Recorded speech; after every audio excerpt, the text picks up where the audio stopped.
በስመ አብ ወወልድ ወመንፈስ ቅዱስ አሐዱ አምላክ አሜን። ዝኸበርኩም ናይ እግዚአብሔር ቤተሰብ ተኸታተልቲ ፍኖተ አቡነ ሚድያ ፈተውቲ ቅድስት ድንግል ማርያም ቅዱሳን ደቂ ዓዶም ብፍጹም ሰላም ናይ ክርስቶስ ከመይ ኣለኹም?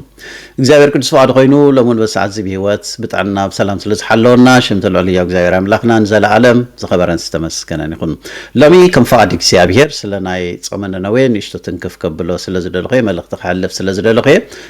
ብመጀመርታ እግዚአብሔር ቅዱስ ፈቃዱ ኮይኑ ኣብዚ ዘለናዮ ዓመት ናብ ጾመ ነነዌ ሰላም ስለ ዘብጽሐና ልዑል ኣምላኽና ዝኸበረን ዝተመስገነን ይኹን። ጾመ ነነዌ ብኣቆጻጽራ ናይ ፈረንጂ ካብ ዕለት 2 የካቲት ክሳብ ዕለት 4 የካቲት ኣብዚ 2026 ማለት እዩ ካብ ሶኒ ክሳብ ረቡዕ ዘሎ ብፈረንጂ ድማ ካብ 25 ጥሪ ክሳብ 27 ጥሪ 2018 ብናይ ፈረንጂ ኣቆጻጽራ ወይ ብግእዝ ኣቆጻጽራ ማለት እዩ ሰለስተ መዓልቲ ናይ ጾም ጊዜያት እዩ ማለት እዩ። ጾመ ነነዌ ክበሃል ከሎ ቅድሚ ዓብይ ጾም ወይ ድማ ቅድሚ ጾም 4 እቲ ጎይታና መድሓኒትና ኢየሱስ ክርስቶስ ባዕሉ ጸይሙ መሪሕ ኮይኑ ዝሃበና ማለት እዩ። እዘን ዓበይቲ ጾም መዓልታት እዚኣተን ቅድሚ ምምፅአን ማለት እዩ ዓብይ ጾም ቅድሚ ምእታው ቅድሚ 2 ሰሙን ዘሎ እዘን ሰለስተ መዓልቲ ይጽወማ ካብተን ሸውዓተ ናይ ኣዋጃታ ጾማት ተባሂለን ናይ ኣዋጃት ጾማት ኣብ ቤተክርስትያንና ዘለዋ ካብኣተን ሓንቲ ምዃና ሕጂ ብዙሕ ሰብ ስለ ናይ ጾመ ነነዌ ነነዌ ንምንታይ ንጾመሎም ነነዌ ቀደም ጾይሞም እንዲሞ ዘተገለ ዝብል ኣሎ። እዚ ብዙሕ ግዜ በብግዚኡ ስለ ዝተበለ ስለ ዝተመለሰ ኣብ ሰዓቱ ማለት እዩ ለሙን ከም ዝብል ዳርጋ ብዙሕ የለን ማለት ግን ሓፈሻዊ እንታይ እዩ እቲ እዚ ጾመ ነነዌ ንብል ዘለና ኣብቲ ጥልቕ ዝበለ ታሪክ ናይ ነቢይ ዮናስ ካብ እግዚአብሔር ዝሃደሞ ምህዳም ኣብ መርከብ ዘጋጠሞ እዚ ኩሉ ሰብ እቲ ታሪክ ናይ ነቢይ ዮናስ ስለ ዝፈልጥ ናብኡ ይንኣቱን ኢና ማለት እዩ። ዕላማ ናይ ሰብ ወይ መጀመርታ ሰብ ነነዌ እንታይ እዮም ገይሮም ዕላማ መጽኦም እዮም እንታይ ንሕና ዕላማ መጽኦም ኢና እንታይ እዩ ነዘን ነገራት እዚኣተን ትንክፍ ከነብለን ስለ ዘለና እዩ ማለት እዩ። ብመጀመርታ ሰብ ነነዌ ኣዝዮም ኣብ ግዜኦም ስልጥናት ኣዝዮም ብዙሕ ህዝቢ ዘለዎ ብዙሓት ነጋዶ ብዙሕ ስራሕ ዝስራሐሉ በንጻሩ ድማ ብዙሕ ዓመት ዝፍጸመሉ ዓብይ ዓዲ ከም ዝነበረ እዚ ከነስተባህሎ ይግባአና ማለት እዩ። መዛግብቲ ታሪክ ዝገልጽዎ ብዙሓት ማይታ ሸሓት ዝነበሩ ስልጡን ናይ ንግዲ ከባቢውን ዝነበረ ስለዚ ኣብቲ ሽዑ እዋን ግን ክብሪ እግዚአብሔር ዘይንገረሉ ክብሪ እግዚአብሔር ንሰባት ዘይስፋሕፋሓሉ እዋን ስለ ዝነበረ በንጻሩ ሰባት በትናቶም ሽም በትናቶም ሃብቲ በትናቶም ክብረታት አንጻር እግዚአብሔር ቆይሞምሉ ዝነበሩ ንእግዚአብሔር ዝሕዝን ስራሕ ዝፍጸመሉ ዝነበረ ሰይጣን ዓብይ ስራሕ ኣብቲ ውሽጦም ኮይኑ ዝገበር ዝነበረ እዋን ስለ ዝኾነ ቲናቶም ድፍረት ትናቶም ንዕቀት ኣብ ርእሲ እግዚአብሔር ትናቶም በደል ኣብ ቅድሚ እግዚአብሔር ከም ዝበጽሐ ቃል እግዚአብሔር ይነገረና ማለት እዩ። ኣብ ትንቢተ ዮናስ ምዕራፍ 1 እንታይ ዝብለና ካብ ፍቅድ 1 ክሳብ 2 ዘሎ ማለት እዩ እከዮም ኣብ ቅድመይ ደይቢ እሞ አንጻሮም ኣውጅ ዝብል ቃል እግዚአብሔር ናባይ መጽይ ዝብል ነቢይ ዮናስ እከዮም ኣብ ቅድመይ ደይቢ ሰብ ነነዌ ብጣዕሚ ከቢድ ዝኾነ ሓጢአት ኣብ ቅድሚ እግዚአብሔር ፈጺሞም ማለት እዩ። ግን እቲ ዝገበሮ ዝርዝር ሓጢአት ምንም እኳ መጽሓፍ ቅዱስ ብዝርዝር ተዘይተጻሕፈ ማለት እዩ ኣብዚ ሕጂ ዘለናዮ እዋን ዝሕጂ ዘለናዮ ሰዓት ምስ ዓለምና እንተደኣ ወዳዲርናዮ ምስ ግዜና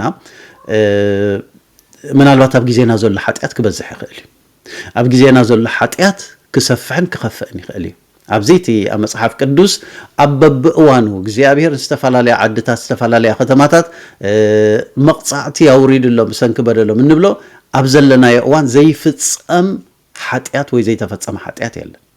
እቲ ናይ ሓጢአት ጸግዒ ዝበሃል ኩሉ ተኸይዱ እዩ ማለት እዩ። ስለዚ ሰብ ነነዌ ዝኾነ ኣብ ቅድሚ እግዚአብሔር በደል ስለ ዝገበሩ እከይ ናይ ሰብ ነነዌ ኣብ ቅድመይ በጽሒ እሞ አንጻሮም ተኣውጅ ኢሉ ናይ እግዚአብሔር ቃል ናብ ነቢይ ዮናስ መጽዩ ናይ እግዚአብሔር አንጻራዊ አዋጅ ኣብ ርእሰና ካብ ምምጻእ የድሕነና በእውነት ቀሊል ነገር ኣይኮነን ማለት እዩ። ቀሊል ነገር ኣይኮነን። ስለዚ ሰብነ ነው መጠንቀቅታዚ ክመጾም ኮሎ እንታይ ኦም ገይሮም ይዘለት ዋና ነገር ምክንያቱ እግዚአብሔር ነነብይ ዮናስ ልኢኹ ዮናስ ማለት ዕብራዊኡ ካብ ርሑቅ ካብ እስራኤል መጽኡ ናብ ነነዌ እግዚአብሔር እንታይ ዝብሎ ዘሎ ማለት እዩ ነነዌ እከያ ኣብ ቅድመይ ስለ ዝበጽሐ ኣብ ውሽጢ 40 መዓልቲ እንተዳ ዘይተመሊስኩም ዘይተነሲሕኩም ክትግምጠሉ ኢኹም ክትሞቱ ኢኹም ንሓሙኽሽት ንሓውን ክትፈረዱ ኢኹም ዝብል ከቢድ ዝኾነ መጠንቀቅታ ካብ ሰማይ ሰማያዊ ትእዛዝ ወይ ሰማያዊ ጻውዒት መጽኢ ማለት እዩ እዚ ሰብነ ነነዌ ብንስሐ ናብ ኣምላኽ ንክመለሱ ማለት እዩ ትዝገርም ነገር ግን ሰብነ ነነዌ በቃ ምዝሕጂ ዘለናዮ ዘመን ምዝሕጂ ዘሎ ህዝቢ አንጻራዊ ብዝኾነ መንገዲ ማለት እዩ ሙሉእ ብሙሉእ 180 ዲግሪ ተገልቢጦም ንእግዚአብሔር አሚኖም ጾም አውጆም ኣብ ሓሙኽሽቲ ኮፊሎም ካሻ ተኸዲኖም ንእግዚአብሔር ክልምንዎ ብንስሐ ብጣዕሳን ስለቲ ዝገበርዎ በደላት ናብ እግዚአብሔር ክሓዝኑን ክበኺን ከለዉ ኢና ንርኢ በጣም ዝገርም ነገር ምናልባት ከመጽሐፍ ቅዱስ በቀጥታ ከንብበልኩም ኣብ ትንቢት ዮናስ ምዕራፍ 3 ካብ ዘሎ ካብ ፍቅዲ 5 እንተዳ ርኢናዮ ብፍላይ እንታይ ዝብለና በቀጥታ ቃል እግዚአብሔር ሰብነ ነነዌ ከዓ ንኣምላኽ ኣመኑ ጾም ኣወጁ ካብ ዓበይቶም ክሳብ ንኣሽቶም ክሻ ተኸደኑ እዚ ወረዚ ናብ ንጉስ በጽሐ ካብ ዝፋኑ ተንስአ ባርነሱ ቀንጠጠ ክሻ ተኸደነ ኣብ ሓሙኽሽቲ ድማ ተቐመጠ ኣብ ነነዌ ብትእዛዝ ንጉስን መኳንንቱን ከምዚ ዝብል ኣዋጅ ተኣወጀ ሰብ ወይስ እንስሳ መጓሰ ከብቲ ወይስ መጓሰ ኣባጊዕ ሓንቲ እኳ ኣይጣዕማ ኣይውፈራ ማይውን ኣየስተያ ሰብን እንስሳን ካሻ ይከደኑ ዓዊሎም ድማ ናብ ኣምላኽ ይእውዩ ነፍስ ወከፎም ከዓ ኣብ ካብ እኩይ መንገዱ ካብቲ ኣብ ኢዱ ዘሎ ዓመፅ ይመለስ ኣምላኽ እንተ ተመለሰ እንተ ተጣዕሰን ንሕና ከይንጠፍእ ከዓ ካብ ጉሁር ቁጣዓኡ እንተ ተመለሰ መን ይፈልጥ ወነሰለ ቃሉ እግዚአብሔር ዝኸበረን ዝተመስገነን ይሁን ከምዚ ዓይነት ጥበብ ዘለዎም ነገስታት ጥበብ ዘለዎም መራሕቲ ክህበና እግዚአብሔር ቅዱስ ፍቃድ ይኹነልና ትዋና ነገር እንታይ መስለኩም ብፍላይ ኣብ ጉዕዞ ክርስትና ኣብ ህይወት ክርስትና ሙዳቕ ዘይኮነት ወዲቕካ ዘይምትሳ እዚ ትዝዓብየ ጌጋ ሰባት በብዙሕ መንገዲ ንወድቕ ኢና ሰባት በብዙሕ መንገዲ ንሰናኸልና ግን ወዲቕካ ተጋጊኻ በዲልካ ዘይምምላስ እዚ ትዝዓብየ ጌጋ እዞም ነገስታት እዚኣቶም ዞም መኳንንት እዚኣቶም ምስ ህዝቦም ካብ ገጽ እግዚአብሔር ብስርሖምን በእምነቱም ርሒቆም ዝነበሩ ሰባት እዮም እከዮም ኣብ ቅድመ ኣምላኽ በጽሑ ዝነበረ ፍትሒ ርሒቁሉ ዝነበረ ማለት እዩ ስለዚ በዚ ነገራት እዚ እቲ መስፈርት ምስ መለ እግዚአብሔር እከዮም ኣባይ በጽሒ ሕጂ ተወዲኡ በቃ 40 መዓልቲ ግን ዕድል ከቦም ቅድመ መቕጻዕቲ ቅድመ ምጥፍኣት 40 መዓልቲ ዕድል ተዋሂቦም ኣሎ ናይ ንስሓ ክምለሱ እዚአን ክጥቀሙለን ኢሉ ንነብይ ዮናስ ሰዲዱ ስለዚህ ከምዚ ሰማዕናዮ ቃል እግዚአብሔር ድማ ሰብነ ነነዌ መጀመርታ በአምላኽ አመኑ ይዝብለና ብእግዚአብሔር አመኑ በቃ ካብቲ ዝገበርዎ ካብቲ ዝነበርዎ ህይወት እዚያ ናይ ጉዳይ ሞትን ህይወትን ማለት እዩ ካብቲ ዝነበርዎ ነገር በአምላኽ አመኑ ኩላቶም ኣብ ጣዖታት እዮም ዘምልኹ ነይሮም ማለት እዩ ግድን ኣብ ጣዖታት ወይ ኣብ ካሊ ምስልታት ወይ ኣብ ቅርጽታት ኣብ የምልኹ ነይሮም ማለት እዩ ልክዕ ከም ዝሕጂ እዋን ገንዘቡ ኣምላኹ ዝኾነሉ ሰብ ኣሎ ንገንዘብ ክብል ህይወት ዘጥፍእ ንገንዘብ ክብል ኣምላኹ እምነቱ ዝኽሕድ ገንዘቡ ኣምላኹ ዝኾነ ብዙሕ ሰብ እዩ ዘሎ መልክዑ መልክዓ ኣምላኻ ዝኾነ ብዙሕ እዩ ዘሎ ፍልጠቱ ኣምላኹ ኮይኑ ካብ እግዚአብሔር ብትዕቢት ኣርሒቕዎ ዘሎ ብዙሕ ሰብ እዩ ዘሎ ስለዚ ኣብ ትሽዑ እዋን እውን ብተመሳሳሊ መንገዲ ካብ ገጽ እግዚአብሔር ዘርሕቆም ብዙሕ ነገራት ነይሩ በቃ ከም ኣምላኽ ኢሎም ኣብ ውሽጦም ዘንገስዎ ናይ ውልቃዊ ክብርታቶም ናይ ውልቃዊ ሃብቶም ናይ ውልቃዊ ፍልጠቶም እዚ ኣምላኾም ኮይኑ ብዘይካቲ ኣብ ጣዖታትን ኣብ ዝተፈላለዩ ባዕዳውያን ኣማልኽትን ዝስዕብዎ ማለት እዩ በዞም ነገራት እዚኣቶም ካብ እግዚአብሔር ዝወፅን ዝረሓቁን ነይሮም ናብ ኣምላኽ ተመለሱ ዝብለና ናይ መጀመርታ ስጉምቲ ብድሕሪኡ ጾም ኣውጆም ካብ ምግቢ ተሓሪሞም ማለት እዩ ኣብዚ ዝገርም ነገር ግን እንታይ እዩ እዚ ወረዚ ዝናይ ነብይ ዮናስ ኣዋጅ እዚ ወረዚ ናብ ንጉስ በጽሕሞ ንጉስ ካብቲ ዘለዎ ናይ ክብሪ ቦታ ወሪዱ ካሻ ተኸዲኑ ኣብ ሓሙኽሽቲ እንዳንገርገረ ኮፍ ኢሉ በቃ ሎሚ ተዋረድና እግዚአብሔር ከጥፋአና ይብምባል ናብ ንስሓ ይመጽ ስለዚ ንጉስን መኳንንቱን ሓደ ኣዋጅ ኣውጆም ሰብን እንስሳን ካብ መጓሰ ከብቲ ክሳብ መጓሰ ኣባጊዕ ካብ ጊመል ክሳብ ደርሆ ዘላ ኩሉ ዓይነት እንስሳ ሰብን ማይ ከይሰቲ ምግቢ ከይበልዕ እኽሊ ከይበልዕ ናብ ማይ ከይወፍር እዚ ነገራት እዚ ከልኪሉ ጥሪት ናብ ሳዕሪ ንከይወፍራ ክሳብ ክንድዚ ማለት ክሳብ ክንደይ ቆሪጾም ናብ እግዚአብሔር ከም ዝተመልሱ ጨኪኖም ናብ እግዚአብሔር ከም ዝተመለሱ ዘርኢ ነገር እዩ ማለት እዩ ዓለም በብዙሕ መንገዲ ተርባሖም ዝመስሎም ዝነበረ በብዙሕ መንገዲ ስሒባ መሪጓቶም ዝነበረ ካብዚ ነገራት እዚ ጨኪኖም ናብ እግዚአብሔር ዝተመለሱ ዓይነት ወገን ህዝብ እዮም ነይሮም ማለት ብድሕሪኡ ምግቢ ዝበሃል ከይትሰትዩ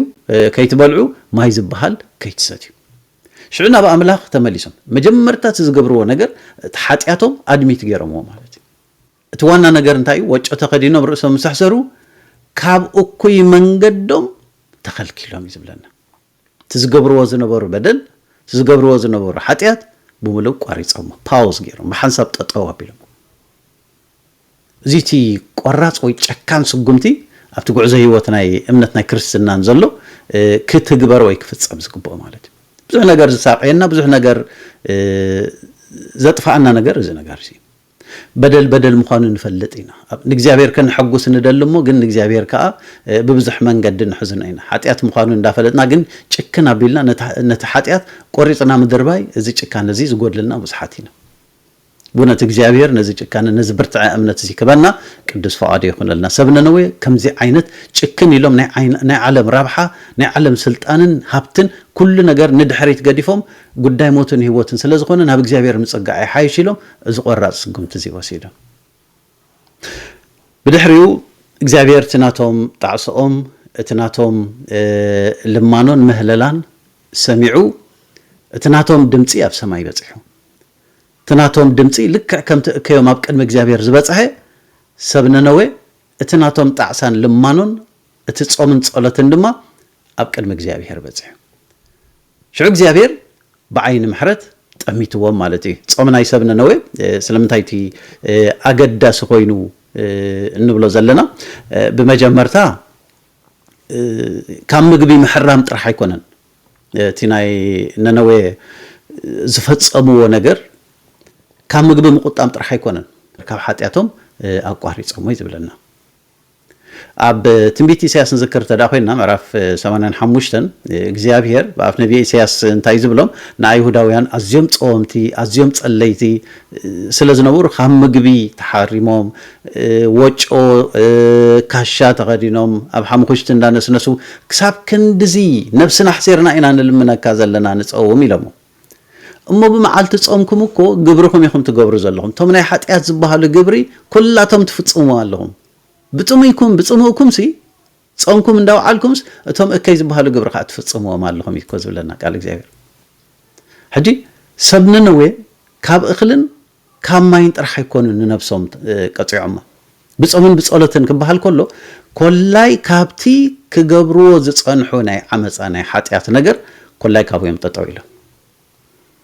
ካብ እከዮም ድማ ተመለሱ ዝብለና ዝገብርዎ ዝነበሩ ሓጢያት ጠጠው ኣበልዎ ዝብለና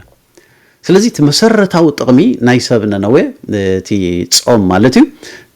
ሓጢያቶም ጠጠው ብምባል ብድሕሪ እቲ ማይን መግብን ንሱ ኣገዳሲ እዩ እሱ ስጋ ክትበልዕ ክሰቲ የብላን ምክንያቱ እቲ መሰረታዊ ዕላማ እንታይ እዩ ስጋን ነፍስን ክልቲአን መጻርርቲን ዝብለና ቅዱስ ያዕቆብ እኮ ስጋ ነቲ ነፍስ ትደልዮ ኣይትደልንያ ነፍስ ከዓ ታ ስጋ ትደልዮ ኣይትደል ክልቲአን መጻርርቲ እየን ስለዚ ንነፍስና ሓይሊ ክንህባ እንተደኣ ኮይና ነፍስና ሓይሊ ረኺባ ንስጋ ብመንፈሳዊ ፍቃድ ክትከይድ ዘግብራ ዓቕሚ ክትረክብ ተደኣ ኮይና ኣካላትና ብጾምን ብጸሎትን ክቕጻዕ ወይ ክቕጻዕ ዘይኮነ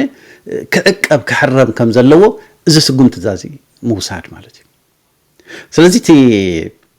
ናይ ሰብነ ነወ ጾም ብምብላዕ ብምስታይ ጥራይ ዘይኮነ ካብቲ ከይግብሮም ብምምላስ ኣብ ቅድሚ እግዚአብሔር ርእሶም ትሕት ምባል ኣነ ንጉስ ኣነ መኮነን ይኸይበሉ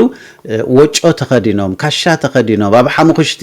እንዳንገርገሩ ናብ ኣምላኾም ዝልምኑ ዝነበሩ ነገስታትን መኳንንትን ፖለቲከኛታትን ዝነበርዎ ህዝቢ እዩ ነይሩ እቲ ህዝቢ መግደፎ ብታሕቲ ዘሎ እሱ ግደፎ እቶም ብስልጣን ብፖለቲካ ብትዕቢት ተወጢሮም ዝነበሩ መን ከማና ዝብሉ ዝነበሩ ነገስታት ንሳቶም ናብ ሓሙኽሽቲ ወሪዶም እንዳንገርገሩ ካሻ ተኸዲኖም ወአምላኽ ይቅረበለልና ኢሎም እዚ ነገር እዚ እዚ ትሕትና እዚ ተላቢሶምዎ ዝነበሩ አጋጣሚ ነይሩ ማለት እዩ ጾም ብጣዕሳ ወይ ብንስሓ ዝተሰነ ናይ ጠባይ መለወጥ ምዃኑ እዚ ኩልና ንፈልጦ ኢና እዚ ጾም እዚ ምጾሙ እዚ ጸሎት እዚ ምጸለዩ ለውጥ ምጽኦም ማለት እዩ ኣብ ህይወቶም ሓደት መንፈሳዊ ለውጢ መጀመርታ ምጽኦም ማለት እዩ ብድሕሪኡ ምሕረት እግዚአብሔር ካብ ሰማያት ወሪድዎ ማለት እዩ ናይ ምሕረት አዋጅ ናይ ምሕረት ዒንቲ ካብ እግዚአብሔር ጠሚተነኦም ማለት እዩ ናይ ምሕረት አዋጅ ከእንደገና መጽዎ ማለት ስለዚህ ሰብነ ነው ማለት እዞም ጥቅምታት እዚአቶም ዝረኸቡ እዮም ማለት እዩ ንሕና እንታይ ኢና ክንረክብ እዚ ጾም እንጾሞ ዘለና ንጽልዮ ዘለና ተመሰረታዊ ትሕዝቱ እንታይ እዩ እንተዳኢልና بتماساسال منجدي لك كمتي سب ننوي سلسة معالتي صايمهم تصليهم نسومن انسسومن كاب እግዚአብሔር ናይ ምሕረት ዜና ዝረኸቡ ናይ ምሕረት አዋጅ ዝረኸቡ ንሕና ድማ ካብ ናይ ሰብ ነነዌ ዝበዝሕ ኃጢአትን በደልን ኣብ ምድርና ይፈጸማሉ በአካል በግብርን በእምነት በሁሉ ነገር ንፈጽማለና ስለዚህ እቲ መስፈር እግዚአብሔር መሊኡ አሉታዊ አዋጅ አንጻራዊ አዋጅ ከይመጸና ኩሉ ኣብ ቀድመ እግዚአብሔር ሲ ተሕቲልና ለሚና በጾምን በጸሎትን እግዚአብሔር ነርከቦ ዝበልት ናይ ቤተክርስቲያን መሰረታዊ መንፈሳዊ ዓላማ ካብ ሰብ ነነዌ ዝተወስደ ወይ ዝተማሃርናዮ ትምህርቲ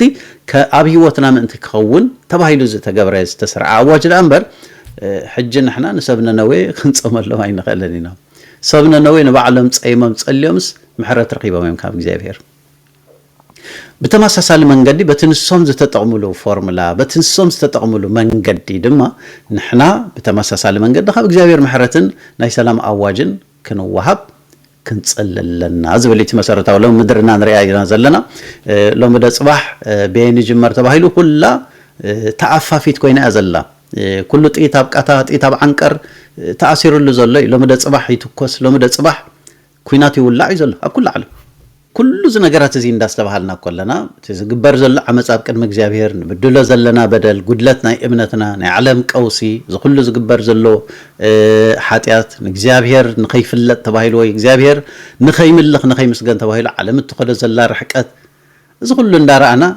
ከመይ ከቢድ መቅጻት ክመጽ ዘይከል ስለዚህ እግዚአብሔር ካብ ዝነገራት እዚ ነጻ ምንት ኸውጻና نعلم بوحد እኳ ዝነገራት እዚ كنترف تزيكالنا ننفسنا نخنترف سي بقى سلجزار رأسنا كنتصوم كنتصلي خمس جبعنا بيتكشان زنجرات زي أسرعات النامو بروح نايتصام جزية نايتصام معالتات كجبرلنا ناي محرت سبنا نوي محرت فوسن كاب جزابير كم زرقابو نحنا دما ناي محرت أواج ناي سلام أواج كبرنا جزابير بونت قدوس فقادي يخنا الناس لازم نبرنا جزابير خبرنا استمس جنا نقول سأجابوا يتنا مدحنا نسكرسوسن فقرا أملاخن حبرت منفس قدسم مسكولنا يكون فنوت ابو حدش تزبلكم كتصالين زوص ملختين وكتتال سبسكرايب بمغبار بيسب كونوا نز ملخت زي دما شير مغبار ايترسو